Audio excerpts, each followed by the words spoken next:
Super league കേരളയിൽ Thrissur magic എഫ്സിക്ക് തുടർച്ചയായ മൂന്നാം ജയം. ഫോഴ്സ കൊച്ചിയെ എതിരില്ലാത്ത ഒരു ഗോളിനാണ് തോൽപ്പിച്ചത്. ലീഗിൽ കൊച്ചിയുടെ തുടർച്ചയായ 4ാം തോൽവിയാണിത്. തുടക്കത്തിൽ തന്നെ തൃശൂരിന്റെ മുന്നേറ്റം. 10ാം മിനിറ്റിൽ ലെനി റോഡ്രിഗസ് ബോക്സിന് പുറത്തുനിന്ന് പറത്തിയ ഷോട്ട് കൊച്ചിയുടെ ഗോൾ കീപ്പർ മുഹമ്മദ് മുർഷിദ് തടഞ്ഞിട്ടു. മത്സരം 15 മിനിറ്റ് തികയും മുൻപ് കളത്തിൽ കൊച്ചിക്ക് തിരിച്ചടി. സ്പാനിഷ് താരം റാമോൺ ഗ്രാസിയയ്ക്ക് പരിക്കേറ്റ് കളം വിടേണ്ടി വന്നു. പകരമെത്തിയത് മലയാളി താരം ഗിഫ്റ്റി ഗ്രേഷ്യസ്. 25ാം മിനിറ്റിൽ ഗിഫ്റ്റിയുടെ ഗോൾ ശ്രമം തൃശൂർ ഗോളി കമാലുദ്ദീൻ പ്രയാസപ്പെട്ട് രക്ഷപ്പെടുത്തി. 32ാം മിനിറ്റിൽ വീണ്ടും ലെനി റോഡ്രിഗസ് കൊച്ചിയുടെ ഗോൾ വല ലക്ഷ്യം വെച്ചു. വീണ്ടും മുർഷിദ് രക്ഷകനായി.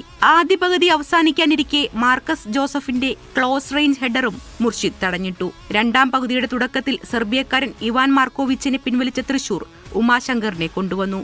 SK ഫയാസിന് പകരം ഫൈസൽ അലിയുമെത്തി. സജീഷിനെ പിൻവലിച്ച കൊച്ചി നിജോ ഗിൽബർട്ടിന് അവസരം നൽകി. 80ാം മിനിറ്റിൽ കൊച്ചിയുടെ മുഷറഫിനെ ഫൗൾ ചെയ്ത ബിബിൻ അജയന് മഞ്ഞക്കാട് ലഭിച്ചു. 90ാം മിനിറ്റിൽ തൃശൂരിന്റെ വിജയ ഗോൾ പിറന്നു. മധ്യനിരയിൽ നിന്ന് ലഭിച്ച ത്രൂ ബോളുമായി കുതിച്ച അഫ്സൽ മുഹമ്മദ് മുർഷിദിനെ കാഴ്ചക്കാരനാക്കി പന്ത് വലയിലെത്തിച്ചു.